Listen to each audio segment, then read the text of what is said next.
Que a graça e a paz do Senhor permaneçam com todos. Amém? Carta aos Gálatas, no capítulo 2.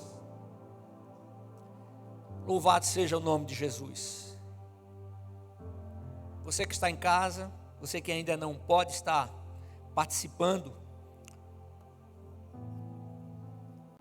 do culto, né? Presencial. A nossa oração é que muito em breve você tenha condições de estar aqui conosco. O Deus eterno é o Deus que está em todos os lugares. Ele é onisciente, onipresente, onipotente. Ele é transcendente. Ele tem todo o poder. Gálatas capítulo 2, apenas os versículos 19 e 20.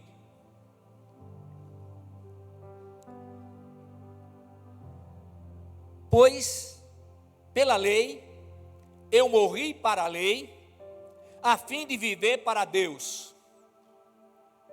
Já estou crucificado com Cristo. Portanto, não sou mais eu quem vive, mas é Cristo quem vive em mim. E essa vida que vivo no corpo, vivo pela fé no Filho de Deus, que me amou e a si mesmo se entregou por mim. E essa vida que vivo no corpo, vivo pela fé no Filho de Deus, que me amou e se entregou por mim. Amém? Todos aqueles que estão em Cristo Jesus já foram justificados. E uma vez justificados, receberam a Jesus como Senhor e Salvador, e imediatamente foram justificados. Então, em Cristo e justificados, nós nos permitimos trabalhar pelo Espírito de Deus, e Ele nos faz entender, nos faz perceber, e nós entendemos e percebemos que a nossa maior alegria é viver para Deus. A satisfação em permanecer em Cristo e viver para o louvor da sua glória. A Bíblia Sagrada nos ensina que morremos com Cristo. Quando Cristo foi crucificado, Ele levou sobre si os nossos pecados, as nossas dores, as nossas enfermidades. E quando Ele ressuscitou, nós ressuscitamos com Ele para uma nova vida. Ou seja, a vida que vivemos, ela não nos pertence. Ela não nos pertence. Pertence ao Senhor. E esse morrer na morte de Cristo e ressurgir com Ele na sua ressurreição, significa então que nós temos uma nova vida. Em Cristo nós temos uma nova vida. A nova vida não é sinônimo de uma vida de facilidades. O compromisso do apóstolo Paulo, irmãos, eu entendo que tem que ser o nosso compromisso. O compromisso que ele tinha com Deus precisa ser o nosso. Ele foi um exemplo tremendo, a ponto de dizer: vocês podem olhar para mim, porque eu estou imitando a Cristo. Que coisa tremenda. Mas quando ele diz que não vive mais, é Cristo quem vive, nós precisamos ter essa certeza de que Cristo vive em nós. Ou seja, nós estamos nas mãos dele. Ele fará sempre o melhor. E a liberdade que temos em Cristo nos faz perceber pelo menos 5 coisas, que eu vou apenas citar. A liberdade que temos em Cristo nos faz perceber o grande amor de Deus conosco. Ele nos amou primeiro. Ele já sabia das nossas falhas, já conhecia a nossa infidelidade, as nossas dificuldades, mas por amor Ele nos criou. A liberdade que temos em Cristo nos faz perceber que há planos e propósitos de Deus para cada vida. Eu tenho dito isso continuamente a vocês. Ninguém nasceu simplesmente por nascer. Não, irmãos. E ninguém sai dessa vida sem a liberação do Senhor. Então os planos que Ele tem, os propósitos que Ele tem para conosco, serão cumpridos à medida em que nós, diante do Senhor, estejamos declarando e queremos que Ele haja em nosso viver, que aceitamos tudo aquilo que Ele tem para fazer e que desejamos ardentemente viver de acordo com os planos e propósitos do Senhor. Por quê, pastor? Porque nós vivemos por fé. E nós sabemos que a vontade de Deus é boa, agradável e perfeita.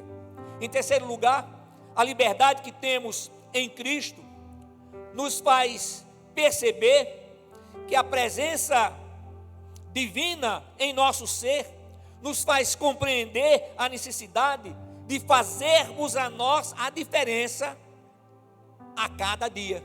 Ou seja, fazermos a diferença com a nossa vida, com o nosso testemunho, diante de toda e qualquer circunstância, em todo o tempo. O quarto é que a liberdade que temos em Cristo nos faz perceber que somos arrancados do isolamento das cadeias do pecado. Um resgate tremendo. Somente o Senhor podia fazer. E Ele não somente fez o resgate, mas Ele permanece conosco, nos ensinando, nos orientando, nos mostrando como deve ser o nosso caminhar. E em quinto lugar, a liberdade que temos em Cristo nos faz perceber que em Cristo somos feitos filhos de Deus, nascidos não da linhagem humana, nem do desejo da carne, mas da vontade de Deus. Aleluia! Esse é o novo nascimento, nascimento espiritual. Quando eu entendo que a morte de Cristo foi a minha morte, e a sua ressurreição, a minha oportunidade de viver uma nova vida, e isso não só comigo, com cada um dizendo consigo mesmo. Então nós passamos a ver a vida de uma forma diferente. Passamos por aflições, passamos. Situações tristes, passamos. Situações difíceis, sim. Mas passar tudo isso sozinho é uma coisa. E passar tudo isso na presença do Senhor é outra coisa completamente diferente. Faz a diferença, irmãos. Faz a diferença. A presença do Senhor faz a diferença. Ele conhece a nossa estrutura. Ele lembra que somos pó. Ele não permite que venha sobre nós absolutamente nada, por menor que seja, além daquilo que a gente tenha condições de suportar. Ele está pegando um peso muito grande, mas se ele está pegando, eu vou colocar mais 1 quilo aí. Não. O Senhor não permite que venha sobre nós tribulações, tentações, além daquilo que podemos suportar. A tentação, Ele nos dá o quê? Ele nos dá o escape. Nós não podemos impedir que os pensamentos cheguem, mas podemos impedir que eles fiquem. Eu tenho dito aos irmãos que tem sido uma prática para mim extraordinária, uma coisa muito simples. Em todo o tempo, eu estou dizendo glórias a Jesus. Louvado seja o nome de Jesus. Há poder no nome de Jesus. Há poder no sangue de Jesus. Deus fiel e poderoso. Eu estou exaltando ao Senhor. Porque a batalha espiritual, ela é contínua. Termina uma, começa outra. E quando nós declaramos no reino espiritual, tem valor aquilo que a gente faz e aquilo que a gente fala. Quando a gente está declarando, nós estamos declarando o Deus ao qual servimos. Aquele que enviou o seu Filho unigênito, que entregou o seu corpo no Calvário, que derramou todo o seu sangue no Calvário, pois é o sangue de Jesus que nos purifica de todo pecado. Aleluia. E quando vem alguma acusação sobre nós, o Senhor olha e diz: estou vendo nada ali. Eu estou vendo o sangue do meu filho cobrindo ele. Aleluia. É isso. Que bênção. Agora, irmãos, Deus o Pai nos tem concedido vida e oportunidades para que alcancemos outras pessoas. Agora, irmãos, tudo isso, nós precisamos entender que isso começa em casa, na família. Pastor, mas eu sou sozinho. Começa com você sozinho. E tem que fluir do mais profundo do nosso ser. Irmãos, veja só, nós estamos vivendo um tempo no qual há um mover maligno em todo mundo para que as crianças sejam doutrinadas de maneira contrária aos ensinamentos dos seus pais. Ah, pastor, mas eu não tenho mais filhos pequenos. Glórias ao nome de Jesus. Se você já tem filhos grandes, breve você vai ter netos. E você vai orar e você vai orientar aos pais. Agora, irmãos, vejam só. Esse mover maligno em todo mundo tem por objetivo, é como se fosse uma reprogramação. Tudo aquilo que a criança aprendeu em casa vai sendo martelado na cabeça dele, na mente dele, na escola. E para isso, a mídia insiste em manipular, em reprogramar os conceitos implantados pelos pais. E esses conceitos implantados pelos pais trará seus resultados, mas os conceitos informados, dados com insistência pela escola, por pessoas que não têm o temor do Senhor, trará seus resultados maléficos já na adolescência e refletirá por toda a vida.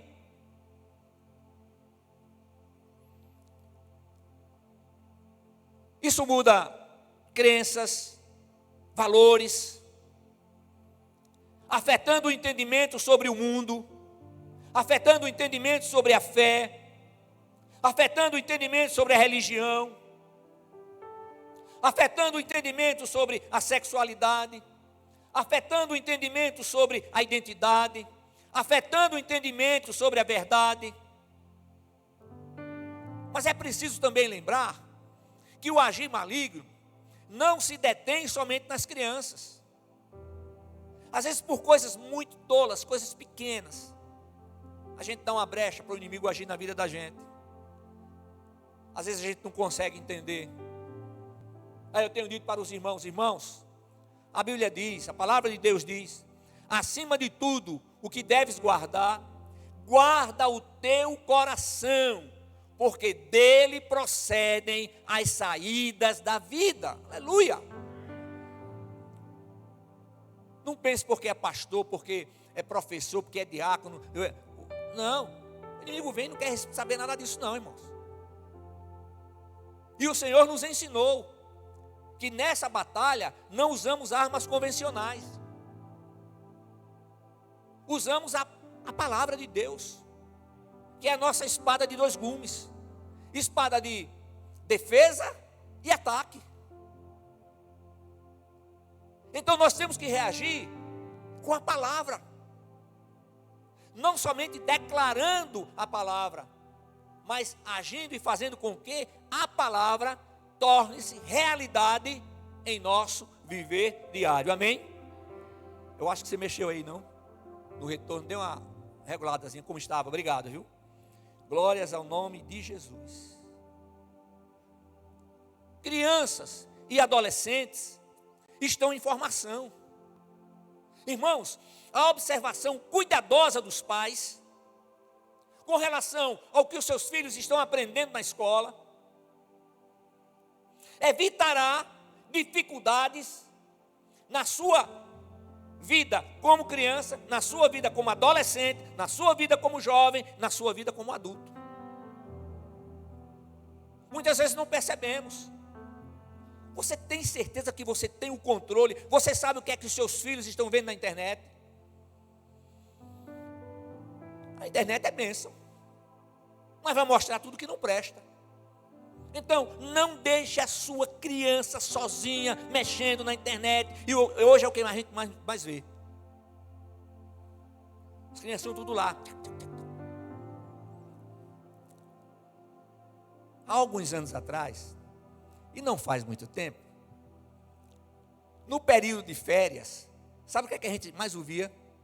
Era o grito, a algazarra, a conversa das crianças. Irmãos, eu brincava na rua com meus irmãos. Era época de férias, a gente brincava na rua, brincava lá na pracinha, ali onde, pertinho da casa de vocês, a Praça São Gonçalo, né? Tem aquela igrejinha ali. A gente ia brincar no Colégio Batista. A gente saía e só tinha a hora de voltar. Voltava, pronto. Almoçava, saía de novo. E se houvesse necessidade de encontrar vocês? Não, os pais sabiam onde a gente estava. E se não soubesse, era só ouvindo. Hoje a gente não escuta barulho nenhum. Silêncio total.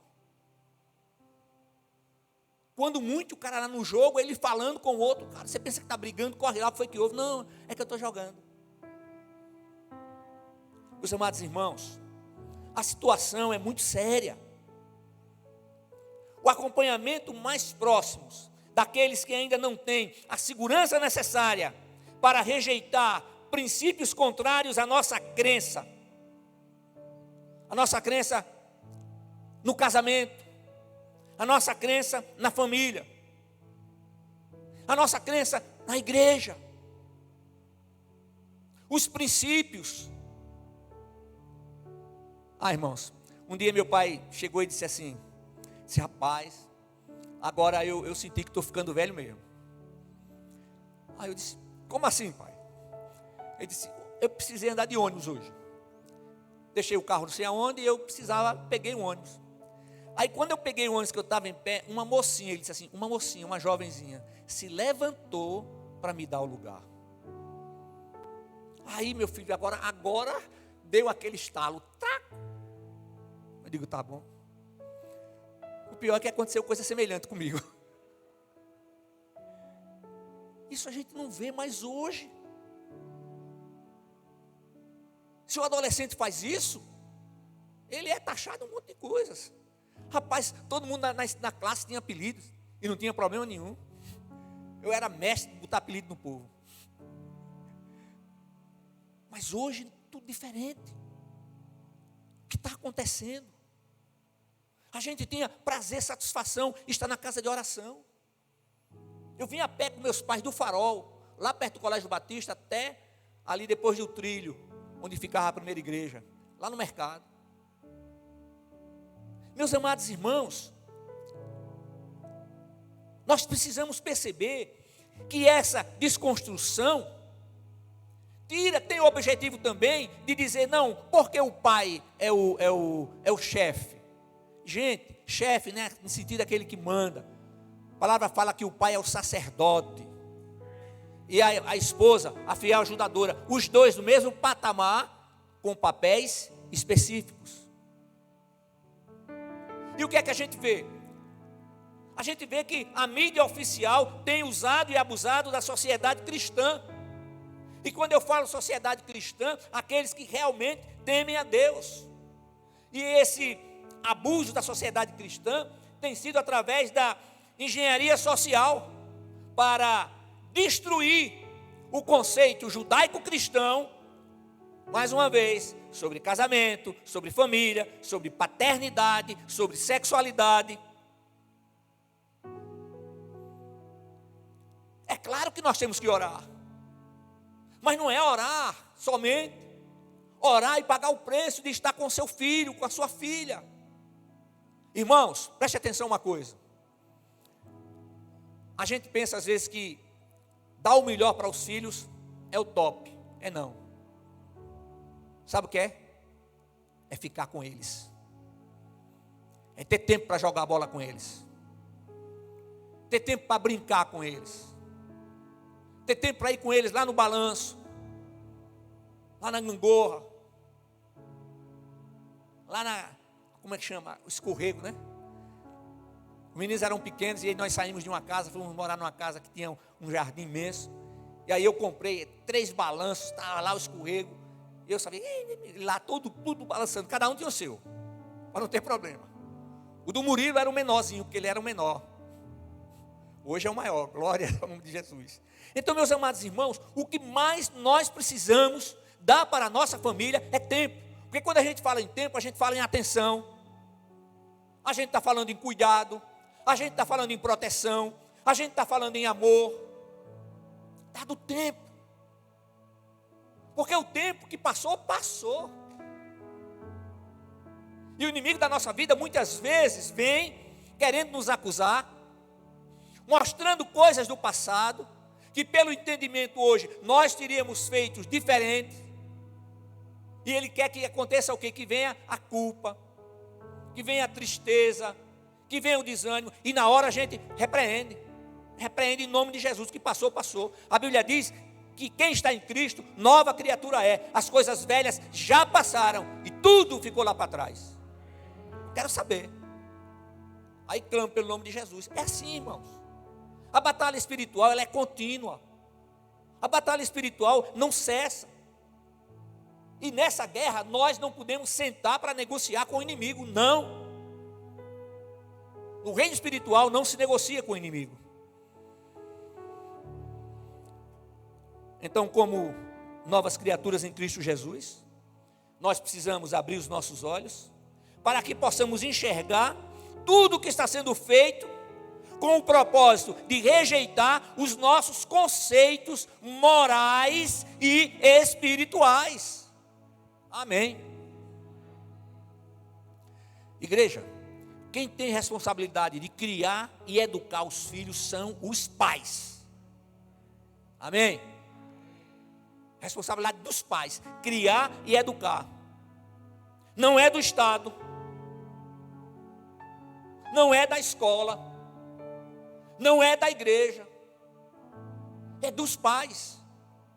Eu me lembro que há muitos anos uma determinada pessoa chegou na porta e disse: olha, pastor, o senhor, por favor, cuide dos meus filhos. E tenha olhando por ele. Aí eu fiquei meio, como disse o cearense, meio abestado. Aí eu disse: espera aqui. Estava cumprimentando as pessoas. Quando terminou, disse: como é um negócio, eu não entendi. Eu disse: não, o senhor está de olho, o senhor está cuidando dos meus filhos. Eu digo: tá, é mesmo. Você já pensou quantos filhos eu vou ter que cuidar, hein? Agora me diga uma coisa: o que é que você faz? De manhã, trabalho. E de tarde, trabalho. E de noite? Ah, de noite, pastor, aí eu tenho que sair, vou a um culto, vou a um lugar. E qual é a hora que você tem para dar a educação ao seu filho? Teve filhos? Tem que pensar. Está aí. Tem que cuidar. E preste atenção uma coisa. O filho ou a filha, eles não são os donos da casa. Eles não são as pessoas. Por exemplo, tem um filho. Ele não é o mais importante da casa. Não, não é ele não. É o casal. Porque quando ele nasceu, ele já encontrou o casal. E se o casal não estiver bem, ele não vai estar bem. O filho é o quê? É aquele que precisa de maiores cuidados. Precisa de maiores cuidados, sim. E todo cuidado é pouco. Damari disse hoje: pô, vou na um dos meus netos, fulano está aqui, mandar ele ali comprar o pão. Minha filha: não manda não. Manda não, na rua, sem necessidade. Eu trago, quando eu vier eu trago. Peraí. A gente vê tanta coisa acontecendo na rua. Antigamente os meus filhos pregavam o ônibus sozinho e iam para a escola. Hoje não dá para fazer mais isso. Então, irmãos, o que é que como igreja nós temos que fazer? Orar, apresentando diante do Senhor, apresentando a nossa vida, apresentando diante do Senhor a maneira como estamos educando, como estamos criando os nossos filhos. Agora eu tenho certeza, se você ficar ali batendo aqui a palavra, como está lá em Deuteronômio, no capítulo 6, Se você ficar batendo, ele vai assimilar e vai fazer. Amém? Agora, irmãos, veja só, uma família unida é uma igreja unida e uma igreja ativa. Porque a igreja é composta por famílias. Então a gente vai ter o quê? Uma igreja ativa, uma igreja perseverante. E aí a mídia e o maligno não conseguirá fechar, preste atenção no que eu vou falar, não conseguirá fechar os templos. Pode até fechar o templo, mas tem uma coisa, nunca fechará a igreja. A igreja somos nós somos a igreja do Senhor, reunidos aqui no culto presencial, reunidos aí no culto online, nós somos a igreja do Senhor. E Jesus declarou que as portas do inferno não prevalecerão contra a igreja do Senhor. Aleluia. Por que estão falando tanto dos evangélicos, dificultando tantas coisas? Porque a igreja é a última barreira para que as mudanças que eles querem ocorram em nossa sociedade. O que é que eles dizem? Sem famílias não haverá igreja. Filho adolescente faz vestibular, não, ele fez vestibular pelo Enem, ele vai estudar em Manaus. Tem alguém lá da sua família em Manaus? Não. E tu vai deixar teu menino para lá? Que jeito, pastor. Justamente nessa idade que ele mais precisa de você. Vai não, meu filho. Se fosse meu, não ia não. Vai nada. De jeito nenhum. Entenderam? Aí há o quê? Há uma separação. Aí fica lá recebendo uma doutrina. Quando volta para casa, está totalmente diferente.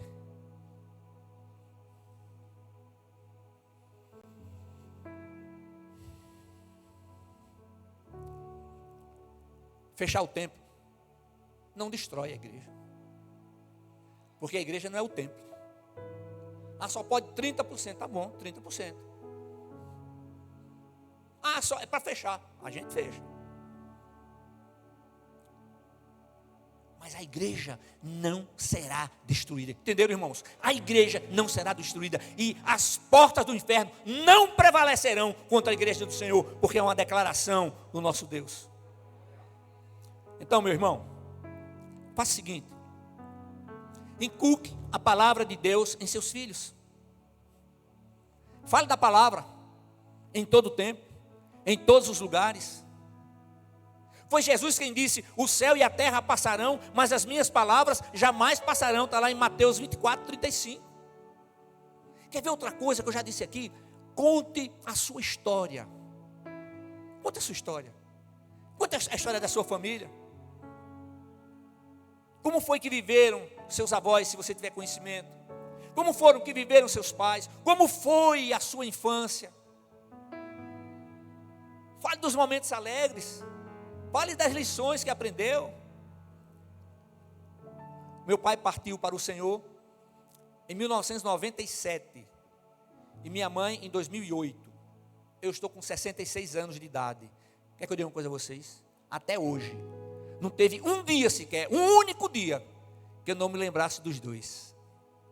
Eu sou um homem muito feliz no meu casamento, muito feliz na minha família, muito feliz por ser pastor de vocês aqui. Mas todos os dias eu lembro dos ensinamentos, lembro das palavras. E quando o inimigo quer fazer assim, mas você podia ter feito tal, aí eu já entro com a palavra.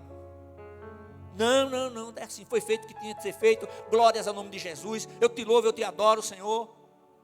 Aí eu aprendi com o pastor Hernandes Dias Lopes, que ele diz assim: quando alguém da família parte, não diga assim, fulano perdeu não. A gente sabe onde ele está, onde ela está, então nós não perdemos.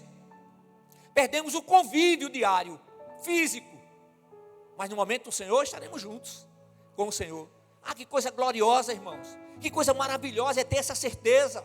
A certeza absoluta de que a pessoa, o nosso ente querido, ele não se perdeu, não. Ele está com o Senhor, aleluia. Louvado e exaltado seja o nome de Jesus. Glória a Deus. Escutem essas palavras. Eu falei do pastor Hernandes, eu anotei um negócio aqui que ele escreveu. Pastor Hernandes Dias Lopes, aspas. A vida em Cristo consiste em fé. E isso implica que ela é um segredo oculto dos sentidos humanos. A vida, pois, que obtemos pela fé, não é visível aos olhos, mas é percebida interiormente, na consciência, pelo poder do Espírito Santo. Aleluia! Isso é tremenda, rapaz. Olha só. E o que é que o Senhor disse? Que a gente vai viver o quê? Por fé. Vai viver por fé. Está escrito na Bíblia que por amor, Cristo se entregou por todos os seres humanos. E para experimentar e usufruir dos efeitos da entrega e da ressurreição de Cristo, só tem uma condição. A Bíblia diz que é estar em Cristo. Pastor, tem alguma possibilidade de alguém ter o cartão de membro e não estar em Cristo? Tem. Tem. Nós estamos aqui para ser tratados pelo Espírito de Deus. É o Espírito Santo que nos trata. O pastor é uma ovelha guia. Também é tratado. Somos tratados. É isso. O Senhor quer o melhor para a nossa vida. Ele nos dá o melhor. E a gente precisa perceber isso. Amém? Agora, para experimentar dos efeitos da morte e ressurreição de Cristo, somente estando em Cristo Jesus. Aí sabe a história dos trabalhadores, né?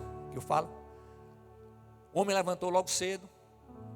Vou criar a hora, certo? Levantou 5 horas da manhã, foi lá na praça. Precisava de trabalhadores para sua propriedade. Quem estava lá ele levou. Às 9 horas ele voltou.